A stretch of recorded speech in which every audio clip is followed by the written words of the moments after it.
Hello everyone, welcome back to another blog. So काफ़ी दिन हो गए थे मैंने कोई भी ब्लॉग अपलोड नहीं किया, तो सोचा कि चलो आज बना देते हैं। और बाय द वे जो मेरा ब्लॉग होता है वो 6 दिन में एक बार आता है या 4 दिन में एक बार आता है, I don't know exact timing. तो मैंने ना एक शेड्यूल कर रखा है कि इस दिन ब्लॉग डालेंगे और बाकी टाइम शॉर्ट्स वीडियो बनाएंगे, ठीक है।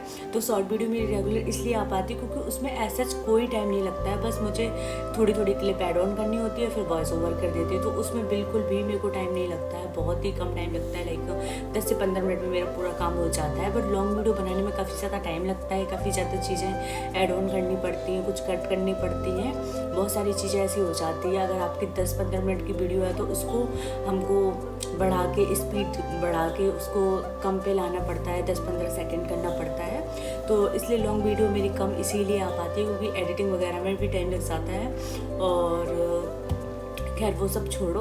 तो AITS की जो प्रिपरेशन थी ना वो मेरी हो गई थी। उसके बाद मैंने AITS का एग्ज़ाम दिया, बट मेरा पूरा सिलेबस कंप्लीट हो ही नहीं पाया था, एक आध चैप्टर रह गया था। तो फिर मैंने सोचा कि ऐसा करते हैं, जो FT का टेस्ट होने वाला है 11 दिसंबर को, तो उसकी प्रिपरेशन डे 1 से ही स्टार्ट करेंगे। और जो कुछ भी आ रहा है सिलेबस बहुत अच्छे से कंप्लीट करेंगे। ये नहीं होना चाहिए एटलीस्ट कि मेरा सिलेबस कंप्लीट नहीं हुआ था, मैं पूरा प्रॉपर इस बार सिलेबस कंप्लीट करके ही जाने वाली हूँ।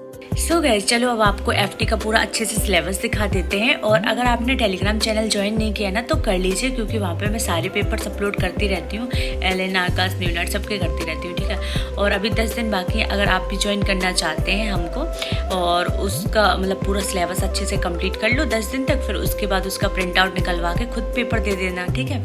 सो चलो एक बार सिलेबस दिखा देते हैं, उसके बाद आपको पूरा लाइब्रेरी का ब्लॉग दिखेगा। सो हाँ, अभी सुबह ही हो रही है तो इसी वजह से मेरी थोड़ी सी आइज़ भी रेड हो रही होंगी।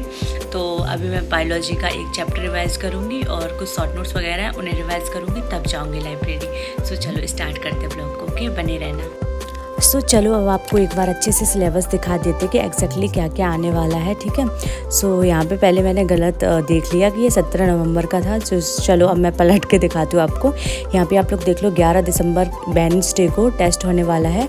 इसमें जो फिजिक्स का सिलेबस है उसमें thermal properties of matter, thermodynamics, kinetic theory, oscillation और वेव, ये आने वाला है फिजिक्स में, ठीक है। अब बात करते हैं केमिस्ट्री में आ रहा solution, chemical kinetics, organic chemistry, some basic principle and technique, इसमें IUPAC, आइसोमेरिज्म, GOC, यही सब कुछ आ रहा है। और बॉटनी में फोटोसिंथेसिस इन हायर प्लांट और रेस्पिरेशन इन प्लांट्स। और जूलॉजी में आ रहा है neural control and coordination and chemical coordination and integration, ठीक है।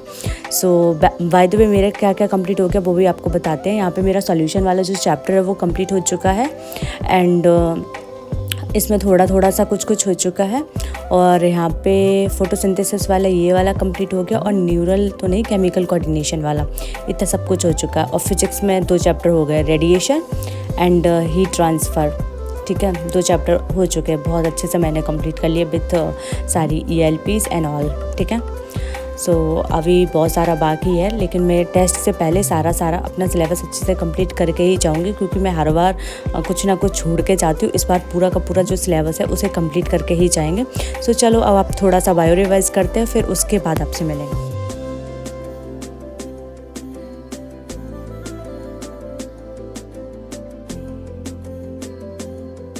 और ये हर्बल टी मैं पी रही हूँ क्योंकि ये मेरी हेल्थ ना कुछ दिनों से सही नहीं लग रही है प्रॉपर अच्छे तरीके से, कुछ ना कुछ। और सबसे ज़्यादा जो दिक्कत हो रहा है वो हो रहा है मेरा हेडेक, बहुत ही ज़्यादा सर दर्द होता है मेरे को। खैर छोड़ो, बायोलॉजी पे फोकस करते हैं। तो ये वाला चैप्टर अच्छे से कंप्लीट करके और फिर उसके बाद इसके PYQ सॉल्व करके लाइब्रेरी के लिए निकलते हैं। तो यहाँ पे मैंने सारा अच्छे से रिवाइज़ कर लिया। उसके बाद जब ये चैप्टर कंप्लीट हो गया था तो मैंने सोचा कि लगे हाथ अब इसके PYQ भी सॉल्व कर लेते हैं। तो मैं जो PYQ है वो ओसवाल की बुक से सॉल्व करने वाली हूँ। इसमें बहुत अच्छी तरीके से दिए हैं टॉपिक वाइज, तो जल्दी हो जाता है, क्योंकि ना मॉड्यूल तो इधर उधर बहुत सारे होते हैं। इस वजह से मैंने सोचा कि इसी से सॉल्व कर लेते हैं। तो page number 231 I think so, yes 231 पे इस पर दे रखा थे PYQ। सो चलो अब इसे अच्छे से सॉल्व करते क्वेश्चंस को, उसके बाद आपको लाइब्रेरी में मिलेंगे डायरेक्ट, ठीक है। सो या ये रहे सारे के सारे PYQ, देख लो यहाँ पे topic wise, topic first, topic second, तो सारी चीज़ें पता चल जाती है कि भाई हाँ है। तो इसे सॉल्व करने के बाद मैं निकल गई थी लाइब्रेरी के लिए और अपना बैग पैक किया, जो कि मैंने आपको अच्छे से दिखा नहीं पाया, ठीक है। सो फिर गई मैं लाइब्रेरी और मैं लाइब्रेरी पहुंच गई थी और उसके बाद मैं ये क्लिप ऑन कर रही हूँ। भाई साहब, कभी कभार हो जाता है यार ऐसा। खैर छोड़ो छोड़ो। और यहाँ पे मैं लाइब्रेरी पहुँची थी 8:30 के समथिंग, ठीक है। और फिर मैंने सोचा कि अब ऐसा करते हैं, पूरा अच्छे से डेली टारगेट जो भी हम बनाते हैं ना उसको बना लेते हैं, क्योंकि अगर वो हम बनाते हैं तो दिमाग में सेट रहता है और फिर मेरे को भटकना नहीं पड़ता है एग्जैक्टली कि क्या क्या करेंगे पूरे दिन, तो सब कुछ पता रहता है। तो यहाँ पर मैं सारे जो भी डेट सेट्स हैं लिख के रख लेती हूँ और अपना शेड्यूल बनाती हूँ अच्छे से। तो पूरा दिन प्रोडक्टिव रहता है मेरा, पूरा दिन बिजी रहता है कि ये करना है ये करना है ये करना है, ठीक है। तो एग्जैक्टली मुझे आज क्या क्या करना है, सोल्यूशन के लेक्चर 5, 6 और 7 3 लेक्चर अटेंड करने और मेरा आज ये चैप्टर कंप्लीट हो जाएगा, ठीक है। और फोटोसिंथेसिस में 1 शॉट लगाना है, एनसीईआरटी रीड करनी है और थर्मल फिजिक्स जो है रिवाइज करनी है 6 लेक्चर तक, और ईएलपी सॉल्व करनी है। और थर्मल फिजिक्स के भी भाई सब 3 लेक्चर देखने हैं, 7, 8 और 9, और ऑर्गेनिक केमिस्ट्री लेक्चर 4 तक करनी है। और अगर टाइम मिल जाता है तो एक्सरसाइज फर्स्ट सॉल्व करनी है सोल्यूशन के, ठीक है। सो मैं स्टार्ट करने जा रही हूँ लेक्चर नंबर 5। TNM सर से बहुत मस्त पढ़ाते भाई। सो अब आप देख सकते हो। और मैं बेसिकली क्या कर रही हूँ कि इसमें शॉर्ट नोट्स प्रिपेयर करती रहती हूँ साथ के साथ, क्योंकि 1-2 पेज में शॉर्ट नोट्स प्रिपेयर हो जाते हैं अच्छे से, और फिर उसके बाद उनको बार बार रिवाइज कर सकते हैं। और जो भी सर क्वेश्चंस कराते हैं ना वो मैं सारा का सारा रफ नोटबुक में खुद करती रहती हूँ, और नोट्स बनाने की हेडेक नहीं रहती क्योंकि मेरे ऑलरेडी बने हुए हैं नोट्स, तो उनकी मुझे कोई ऐसा दिक्कत नहीं होती, क्योंकि शॉर्ट नोट्स अच्छे से प्रिपेयर कर लिए। फिर उसके बाद मैं क्या करूँगी, इसका एक्सरसाइज 1, 2, 3 तीनों सॉल्व कर लूँगी बहुत अच्छी तरीके से एलिन के मॉड्यूल से। और फिर जब टाइम मिल जाएगा तो एनसीईआरटी की एक एक क्वेश्चन को अच्छे से सॉल्व करके जाएंगे। और फाइनली ये मेरा लेक्चर नंबर 5 कंप्लीट हो गया था। एज यू कैन सी कि मैंने सारा अच्छे से देखा है और सारे नोट किया, और ऐसे करते करते ना 10:55 हो गए थे, 11 बज गए थे ऑलमोस्ट। देखा जाए तो मेरे को पूरा 2 घंटे लग गए हैं, क्योंकि क्वेश्चन वगैरह सॉल्व करने में तो यार टाइम लग ही जाता है, ठीक है। और फिर मैं लेक्चर नंबर 6 और 7 अब दोनों करके ही आपसे मिलती हूँ डायरेक्ट, क्या आपको बीच बीच में दिखाऊँ। तो चलो इसे कंप्लीट करने के बाद आपसे मिलते हैं, ओके।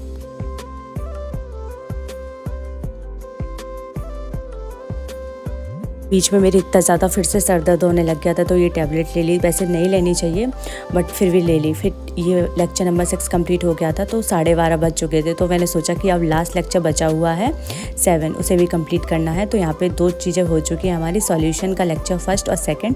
अब मैं 3rd वाला लेक्चर अटेंड करने जा रही हूँ और मेरा पूरा का पूरा चैप्टर कंप्लीट हो जाएगा।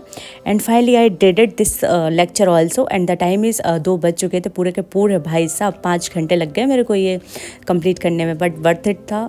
सारा बहुत अच्छे से कंप्लीट हो गया, शॉर्ट नोट्स भी सारे प्रिपेयर हो चुके थे। एंड लेक्चर नंबर 7 ये रहा, बहुत अच्छे से कंप्लीट हो गया था। एंड द लेक्चर 6 ये रहा, और लेक्चर नंबर 5 ये रहा। लेक्चर 5 ज़्यादा बड़ा था, बाकी सब में तो थ्योरी थी, तो पूरा 5 घंटे में ये सॉल्व हो चुका था। सो फिर उसके बाद मैंने सोचा कि चलो अब ऐसा करते हैं, इसको कर देते हैं बंद और अब देखते क्या करना है, ठीक है। बाहर आपको बहुत ज़्यादा आवाज़ सुनाई दे रही होगी, इग्नोर करना, क्योंकि यार कभी कभार हो जाता है। रूम में कुछ गेस्ट आए हुए थे, तो इसी वजह से मैं वॉइस ओवर नहीं कर पा रही, और आज वीडियो डालना बहुत ही ज़्यादा ज़रूरी है मेरे लिए, तो इसी वजह से मैं ऐसे वॉइस ओवर कर रही हूँ। सो अगर कोई दिक्कत आ रही हो तो I am really very sorry guys.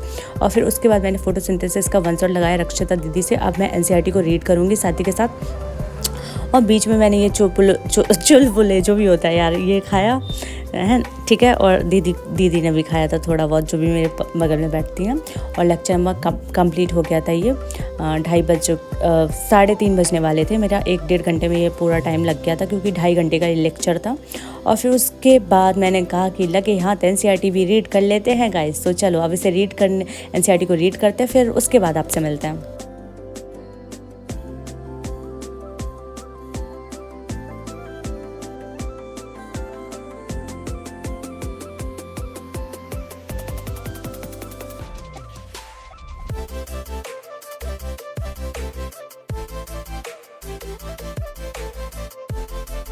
And finally मेरा ये चैप्टर कंप्लीट हो गया था। तो बीच में ये दीदी ने मेरे को मखाने वगैरह दे दिए थे, और मैं भी थोड़ा थोड़ा चोटर पोटर खाती रहती हूँ बीच में। वैसे कम ही खाती हूँ, पहले बहुत खाती थी, अब थोड़ा थोड़ा कम कर रखा है। उसके बाद मैंने ना ये सारे शॉर्ट नोट्स हैं, किसके हैं ये शॉर्ट नोट्स थे बेसिकली ये फ़िज़िक्स के, ठीक है। वही रेडिएशन एंड कंडक्शन जो भी है उनके अच्छे से शॉर्ट नोट्स को मैंने बहुत अच्छे से रिवाइज़ किया। सीरियसली इनको अगर 10-15 बार रिवाइज़ कर लो ना तो भाई साहब सारी चीज़ें टिप्स पे आ जाती हैं। और उसके बाद मैं लेक्चर नंबर अटेंड करने लग गई थी, जो भी सर आज 7 लेक्चर था देखने का, तो वो मैंने कंप्लीट करा। और ये करते करते 5:15 हो गए थे और फिर उसके बाद 5:57 तक मेरा 2 लेक्चर कंप्लीट हो गया। तो मैंने सोचा था बाद में कि घर पे ये ELP कर लूँगी और फिर बाहर अपने भाई का वेट किया। बस आज की वीडियो में इतना ही, मिलते हैं आपको नेक्स्ट वीडियो में। आई रियली होप आपको वीडियो अच्छी लगी हो तो please do like share and subscribe, comment